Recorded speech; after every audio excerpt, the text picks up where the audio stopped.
Bismillahirrahmanirrahim. Assalamualaikum warahmatullahi wabarakatuh. Innal hamdalillah wassalatu wassalamu ala Rasulillah wa ala alihi wa ashabihi wa mawala mabad.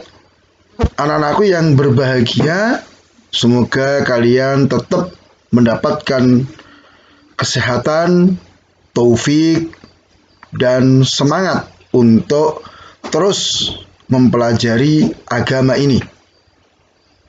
Anak-anakku yang dimuliakan oleh Allah, kita masuk di pelajaran 17, yaitu sholat bagi orang yang sakit. Ya, di pembahasan sebelumnya, di pelajaran 16, kita sudah membahas tentang sholat orang-orang yang memiliki uzur. Ya, maka di sini di antara orang yang mendapatkan uzur yaitu apa? Orang yang sakit. Ya. Bukan hanya uzur untuk tidak mendatangi jamaah di masjid, tapi dalam hal tata cara pelaksanaan sholat, mereka orang-orang yang sakit ini mendapatkan keringanan-keringanan dari Allah Subhanahu wa ta'ala. Ya.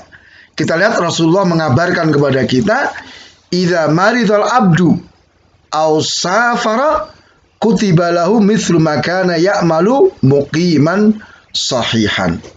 Jika seorang hamba sedang sakit atau sedang melakukan perjalanan, maka ditulis baginya seperti halnya ketika ia beramal di waktu mukim dan waktu sehat. Jadi orang-orang yang memiliki kebiasaan melaksanakan amal-amal ibadah, kebiasaan mengerjakan amal soleh, kemudian karena satu hal dia tidak bisa melakukan, dia tetap mendapatkan pahala seperti ketika dia beramal pada waktu sehat, misalnya. Jadi orang yang terbiasa sholat berjamaah di masjid misalnya, tapi ketika satu saat dia sakit sehingga dia tidak bisa datang ke masjid berjamaah, dia tetap mendapatkan pahala yang sama seperti biasanya dia datang ke masjid sholat berjamaah. Ini luar biasa, rahmat dari Allah. Maka anak-anakku yang saya muliakan, mari kita membiasakan diri untuk melakukan kebaikan-kebaikan, sehingga ketika kita terluput, tidak bisa melakukan satu hal, kita tetap mendapatkan apa? Pahala yang sama. Nah, kemudian nanti kita akan bahas ya, gimana sholatnya orang yang sakit dan sholatnya orang yang sedang melakukan perjalanan. Ya, nah, bagi orang yang sedang sakit, dia tetap wajib mengerjakan sholat sesuai dengan kemampuannya. Jadi ingat ya anak-anakku ya, sholat ini adalah ibadah yang tidak boleh ditinggalkan selama orang itu masih punya akal, masih sadar. Ya, kondisi apapun dia tidak boleh tinggalkan sholat. Ini satu-satunya ibadah yang tidak boleh ditinggalkan. Bahkan dalam kondisi perang misalnya disyariatkan sholat khauf. Maka ketika kita sakit bukan berarti kita tidak melakukan sholat. Kita tetap wajib melakukan sholat sesuai dengan kemampuan kita.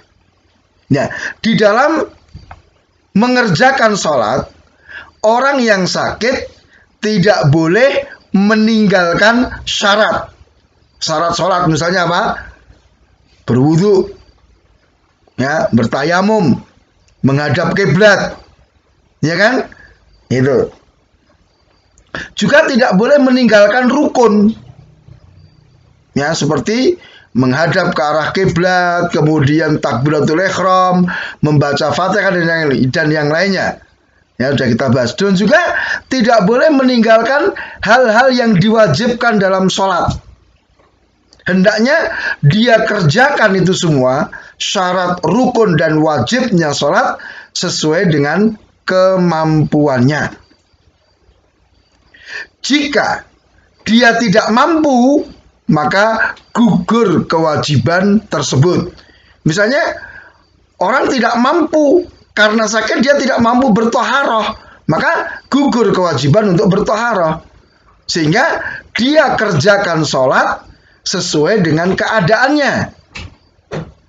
Ya, misalnya harus bersuci dari hadas, sedangkan dia mungkin dalam kondisi sakit, bajunya kena najis, dia nggak mampu untuk ganti baju, nggak ada orang yang membantunya, ya sudah dia sholat dengan keadaan dia itu, nggak ada masalah. Ya, ini kalau tidak ada kemampuan. Kemudian juga termasuk keringanan adalah apa? Boleh menggabungkan dua sholat jika diperlukan, yaitu apa? Menjamak, ya, zuhur dengan asar, maghrib dengan isya. Ini kalau kondisi mengharuskan menggabungkan dua sholat tersebut. Kemudian, nah, bagaimana tata cara orang sakit dalam mengerjakan sholat? Nah, untuk posisi berdiri, ya ini hendaknya apa?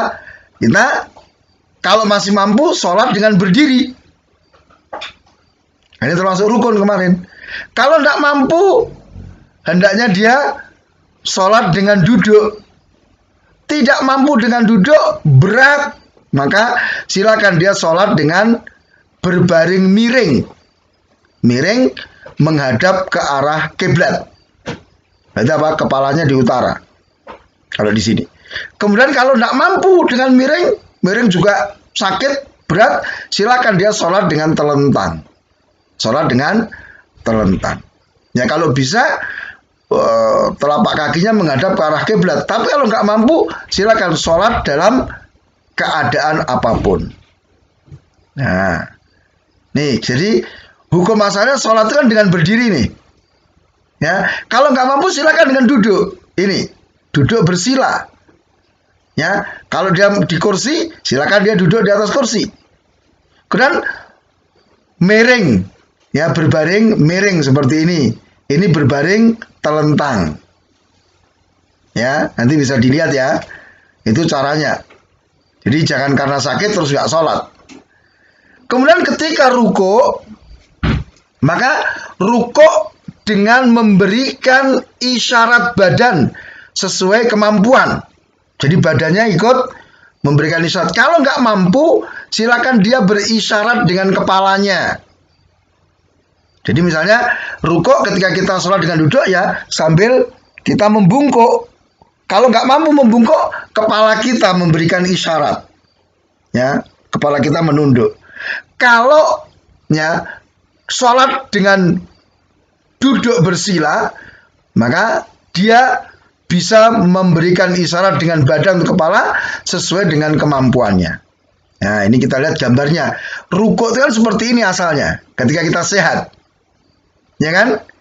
Nah, ketika kita duduk seperti ini dengan apa? Dengan isyarat badan. Nih ketika duduk di kursi. Ya. Atau dengan apa? Isyarat kepala menunduk. Ya. Demikian pula ketika sujud, ini normalnya seperti ini. Normalnya sujud itu seperti gambar ini. Tapi kalau nggak mampu, silakan dia isyarat dengan badan. Nah, nanti yang membedakan antara rukuk dan sujud bagi orang yang sholat dengan duduk apa? Ya, ketika sujud, isyaratnya lebih rendah. Demikian pula ketika sujud, ya, menunduknya lebih rendah. Kalau tidak mampu, silakan dia gunakan isyarat apapun. Nah, silakan dia gunakan isyarat apapun. Ya, jadi tolong ya bisa diperhatikan ya ini ya. Tentang apa? Tata cara sholat orang sakit ketika berdiri, duduk, berbaring. Kemudian rukuk sujud.